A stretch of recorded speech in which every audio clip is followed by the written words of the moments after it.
Welcome to the Be That Healing Girl podcast. And today we're going to talk about on this episode what happens when you confuse your anxiety for intuition. And this episode is really going to land with you if you feel like you've gotten the ick or have the ick with a really great partner or a really great person. Like logically in your mind, you say to yourself, this person's awesome. Everything's checking out, but you're starting to get the ick.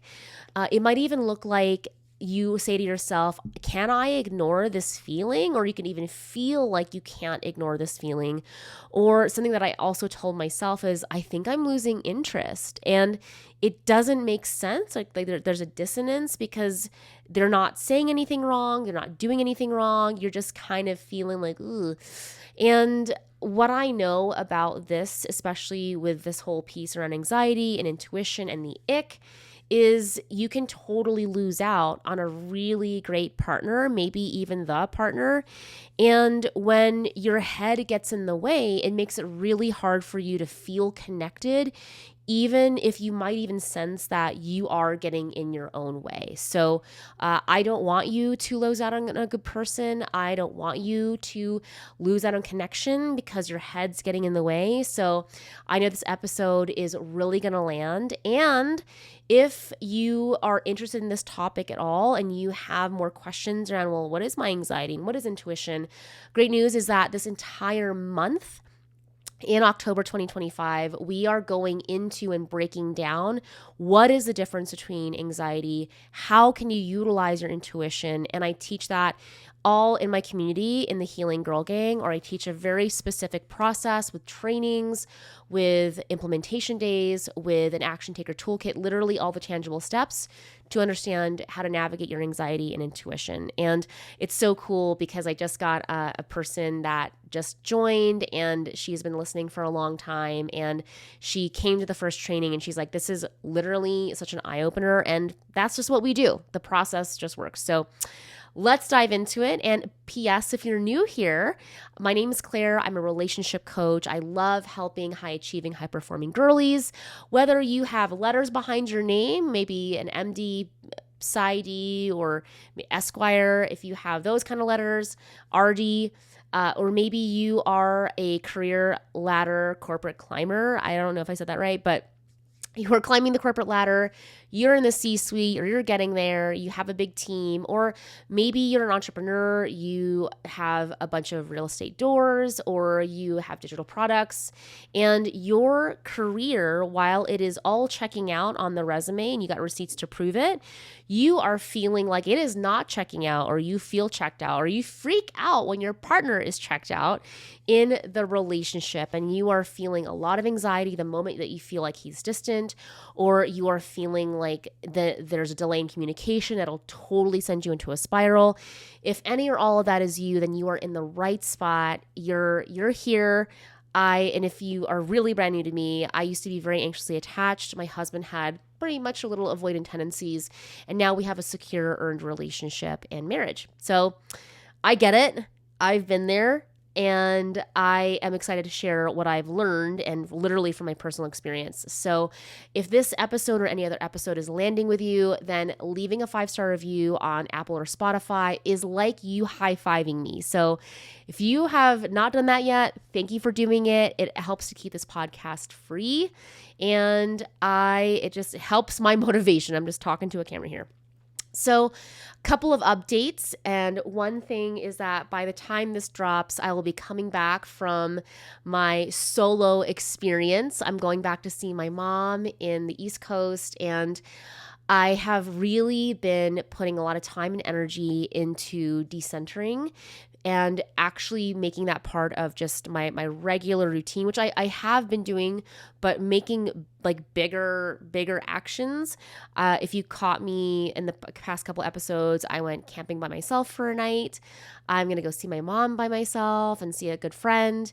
And one thing that I will practice, and I practice what I preach, and is teaching you how to decenter your relationship and how to center and focus on what brings you joy, how to focus on what lights you up. Because when you're anxiously attached, it is I would guarantee I'd put my life savings on it that you are centering your world around the relationship. And that is a lot of times the illusion that we're taught. And if you are operating from that state of being, I can guarantee you're probably anxiously attached.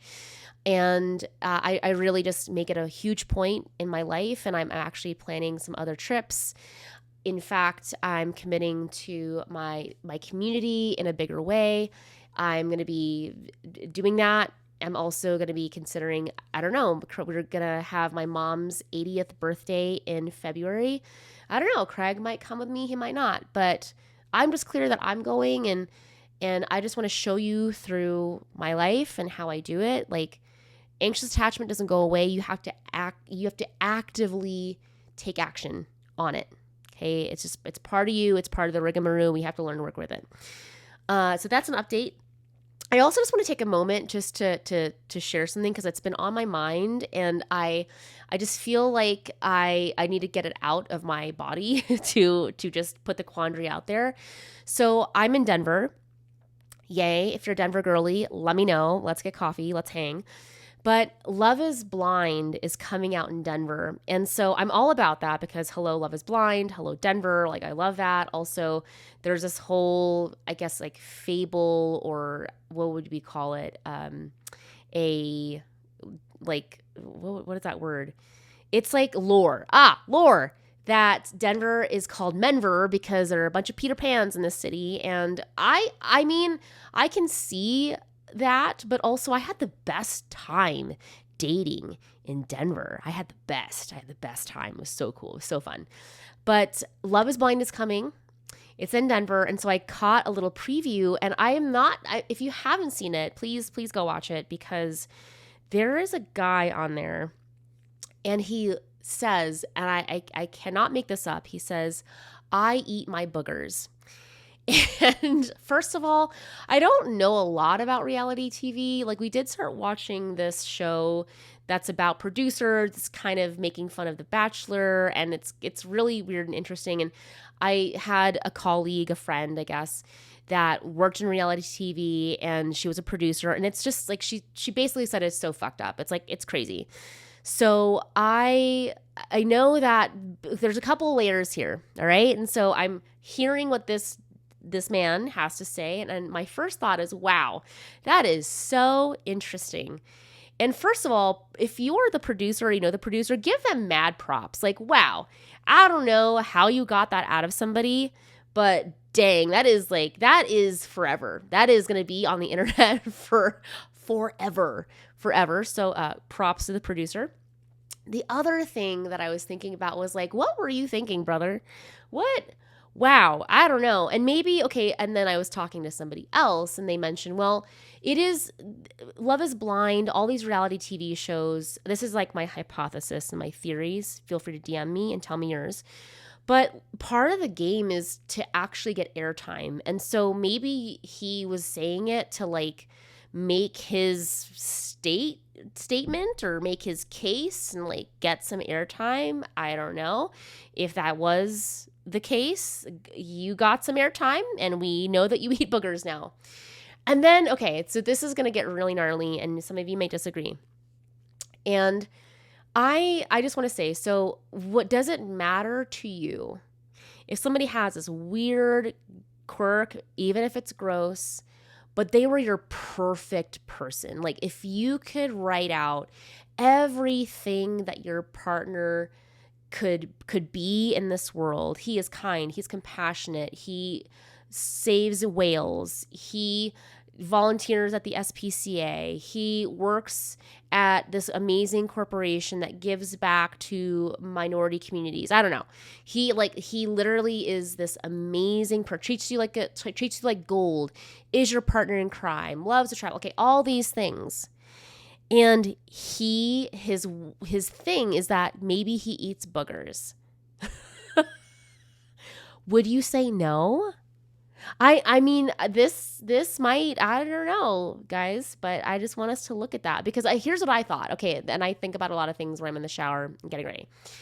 But I thought, okay, I love Craig. He is my person. He truly, like I was thinking the other day, he really is one of the funniest people. He is the funniest person in my world. Like I think Craig's sense of humor is super dark, a little raunchy, a little fucked up. And I like that. And I thought to myself, okay, what if we're here, we're married, and I love him, and I walk into the bathroom and he's there munching on a booger. Would I say we need to get divorced? Like, what? Even if we were like 2 years in, would I look at him munching on a booger and be like, yo, we got to break up. This is sick. And I'll tell you, okay, so first of all, let me get clear for the record. Craig does not eat his boogers that I know of. You know, the world is crazy. Maybe he'll come on here and be like, we'll do a couple episode and he'll be like, babe, I eat my boogers. I don't know. But from what I know, he does not eat his boogers. And I thought to myself, you know, that would be really inconvenient and pretty gross. And he would have to really like manage that and take care of it on his own. But I'd still love him. Like, he is my person. Like, it all works out. So I don't know. I have a lot of feelings around that. I could go on more about it, but I don't know. Is that really a make or break? So, and then the last thing that I thought about this guy, I want to call him a kid. Maybe he's a kid. Yeah, he's a kid. He's like 20 years old. I don't know. But maybe he's just that confident. Maybe he's like, I'm just gonna throw the worst thing about me out there, and the right person's gonna like get in there. I mean, I don't know. I don't know if that's a great. I personally think that's not a great strategy. I think that's a great way to self-sabotage, but you know, let's see if it works out for him. So that's my just little take on it. I can't wait to give more updates as it gets closer, as the episode comes out. If you're in Denver, you want to do a watch party, let's talk about it. Okay. So that's my thought. So this episode truly is like all about the ick. If you get icked out by boogers, then great episode for you. So I want to tell you about the time that I confused my anxiety and really, I'll just say this, my fear of abandonment for intuition. And so the person that I was dating at the time was really lovely, was a really lovely guy. I mean, he was super secure. Like, I think he was a water sign at his core. I don't remember his birthday, but so that makes sense because he was actually really in tune with me. He was super kind, compassionate, like really loved me, truly. Like he loved me. And I'll just, not to spoil it, but I fucked it up big time. I really totally did. And I was thinking about the ick, because that's definitely what I thought I was experiencing. And I thought that was like my intuition, and it really wasn't. And so we were deep in the relationship. I mean, I think we were dating for like 2 years, and I've had a history too of like getting to this point of real intimacy and real connection. Like, I knew he was looking at rings. Like, I knew that was happening. That's like not like a flex, but I knew he was doing it. In fact, this is how deep my self-sabotage was. I literally looked him in the eye and said, do not propose to me. Like, you better not propose. And God, it must have been so crushing. I'm just really feeling into, wow, that must have hurt him so bad. But what I was telling myself, the relationship was going great. He was a great person. And I was telling myself at the time, now hindsight is 2020, but things were just getting really real. Meaning I could tell that he wanted to really get more committed. And I was honestly super scared. I was working through some stuff. I was not feeling that great about my career at the time. And I just felt, was scared. I could tell that he wanted that commitment, and I was so scared of being so vulnerable in that place. Like, there would just be nowhere else to run, nowhere else to turn. I would just be fully exposed. So I was kind of telling myself at the time that, yeah, I don't know. I don't like him. And because we surround ourselves typically with people who echo our belief systems, a friend of mine at the time was like, oh, he's so vanilla. He's so vanilla. And like, lovingly, this person did not have a good track record in her relationships at all.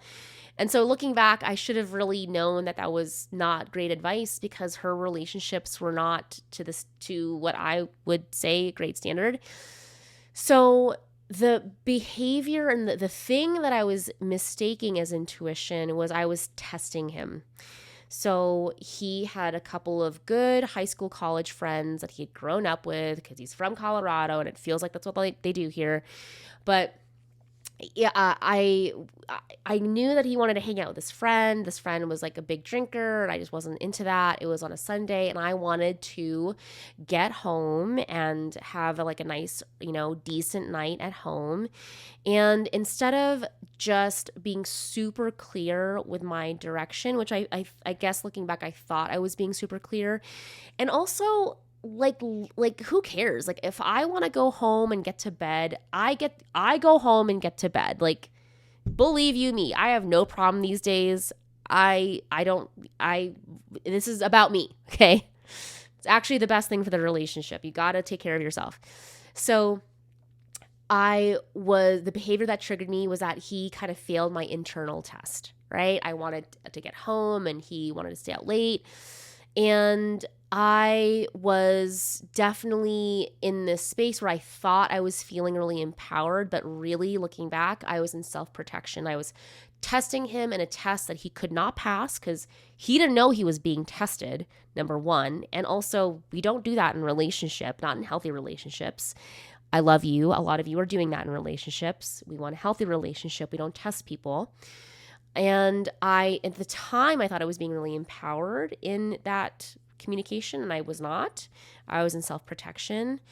And so that kind of happened, and that was like the big thing for me. I was like, ooh, I didn't like this one little incident. And P.S., his like credibility with me was like an 800 if we're talking credit score. It was like impeccable. He followed through. He was awesome. And I even remember just like we were making out and it was wonderful. And I got in my own head. I was like, I don't like this. And P.S., that was like not the case for that. How do I want to say this? This is going to be on YouTube, so I have to be careful about what I say, I guess. That was not ever a complaint. Ever. Never in that realm of relationship was that a complaint. You know what I mean? Things were great.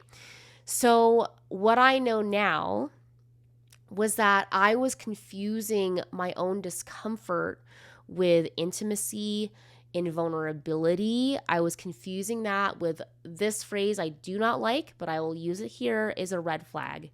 And quite honestly, I think the language of red flag is pretty toxic, and I was pretty toxic back then. I was like, ooh, I don't like this discomfort, and I didn't know how to talk about my emotions. I didn't know how to share with him that I was scared, and I was like, ooh, this is like a red flag, meh. And that's what I know now. Instead of really understanding, ooh, I'm feeling this discomfort and wow, things are really bubbling up for me. And I didn't know how to be vulnerable. So instead of actually having a healthy conversation of sharing my deepest thoughts and feelings, I straight up left. This is not a joke. We were living together. I gave him no warning. I said goodbye. And I like moved out, and it was just all said and done in like 2 weeks. And I just feel I owe him an apology. I really do. I'm not gonna like call him up or anything, but like I do. Like that was not cool. That was very bad of me. But what I understand now is that I was so in that discomfort that I was mistaking it as a red flag. And knowing what I know now, how I would respond differently is that I would have had that difficult conversation. I would have been vulnerable. I would have, first of all, now I have tools to understand like what are my feelings and what is my anxiety and what is my intuition. And I, first of all, would have had that hard conversation. And because I didn't realize how those deeper emotions were showing up for me, I did not have the emotional intelligence. And when I say emotional intelligence, I really honestly, I thought I had vocabulary around it. I did not. I did not have vocabulary around my emotions. I will tell you right now, I was very shut down, very shut off. And I would definitely have had a conversation that was difficult where I was going to expose myself. And I also, at that point, now that I think about it, I was not getting support in building emotional intelligence, looking at my intuition. I was not in therapy at the time, which is like not, I've been in therapy since I was 16. Now looking back, I was in therapy for the beginning of the relationship, and then I stopped. And that's probably why I got into this pickle. But a lot of things that I know now is that going through that alone, like trying to lone wolf it and figure it out by myself, like only getting insight from people that were not in great relationships themselves, that was an immediate bad idea. It was a horrible idea. And knowing what I know now, I would have gotten the support in how to have those difficult conversations. In fact, I was just thinking about my client who she just navigated my one-on-one client, a really difficult conversation with her partner. And they're going through a lot. Like, she is a pretty high level executive. He's got a big job too. They're navigating a move. They're navigating they're trying to conceive. They're implanted. What is it called? In vitro. So there's a lot happening, and there's a lot of material she could have looked at in those hard conversations where I will tell you, I mean, I love her, but like there's major minefields if she did not have the support.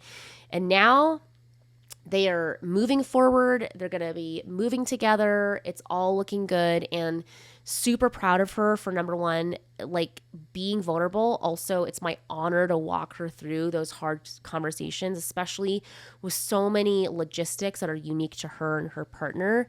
And that's what we do in one-on-one coaching, like being able to navigate timelines and very real needs for yourself and your partner. But anyway, really proud of her, because if we weren't developing those tools of intuition or understanding like where she gets in her own way, like this probably would have ended pretty poorly. And they got close, but she was able to, rectify it, remedy it, and that's what we do. So I would have handled that whole conversation, that whole instance differently. And unfortunately, it didn't work out. But fortunately, I have a great person. But I will tell you, that was not a good thing. And I sent a lot of love to that person. I would have handled it differently. And I don't want you to lose a good person either. So again, if you want to understand how to navigate your anxiety versus intuition, we're breaking that whole process down in the Healing Girl Gang. We're about to answer a question from the Healing Girl Gang. And one of the cool things that I know is that not only do you get a whole explanation. So for example, this month is about intuition and anxiety. There's going to be a masterclass to teach you the what and the why, like what's going on. Then we have a separate training on the implementation day where I literally teach you the how, the breakdown of the concept and the tangible, like how do you do it? How do you actually use your intuition? And we have an action taker toolkit, like literally step-by-step worksheets, all the things. The process works. It's pretty dope. But let's answer this question from Gelvi. Hey, y'all. I'm from Virginia, so I say y'all too. I'm in a relationship for 4 years, but I only got to be aware of my patterns now. Same, sister. We just had a conflict a week ago, and it's been hard since I got too emotional. And it was the first time I ever behaved and spoke like that out of fear and anger. My boyfriend got overwhelmed. I gave him space to think about things. He's still unwilling to discuss stuff for now. It's already been a week since it overwhelms him, and his workload was too much to handle too. I know that it's not supposed to be rushed, but my anxiety tells me to keep reaching out to him. I asked, how are we? Which I know I shouldn't have done. And he said, we're somewhat okay. Comms are less than our normal days, so it's making me more worried. I want this to work.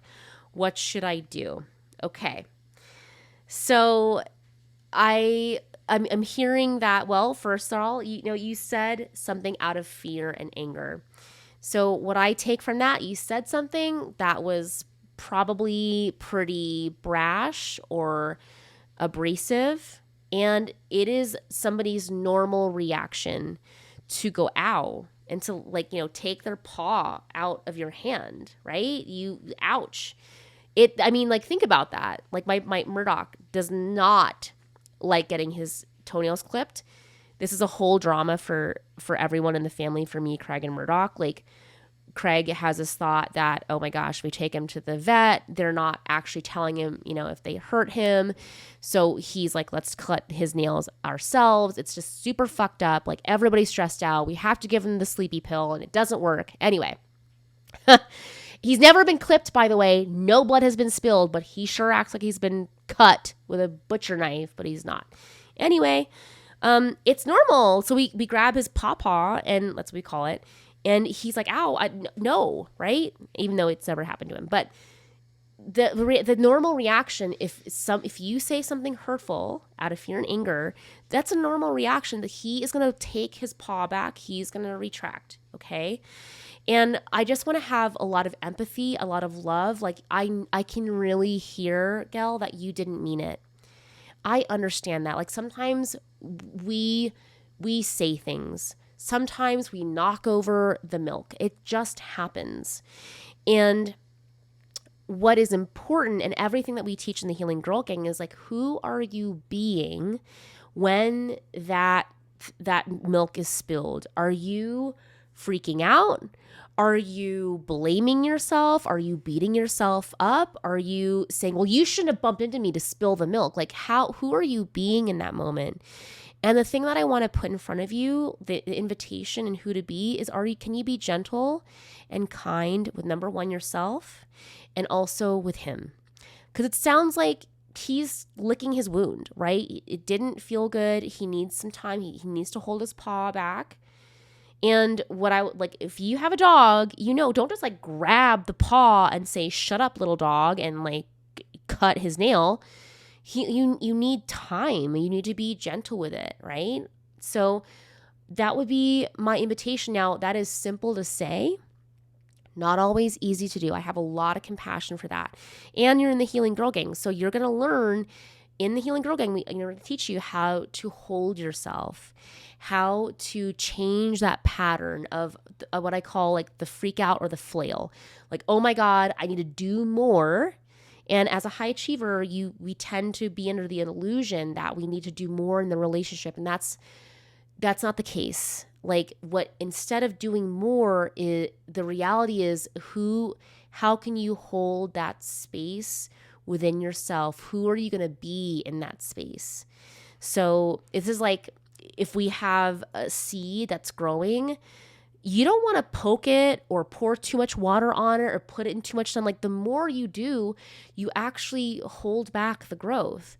Sometimes you just got to let it do its thing.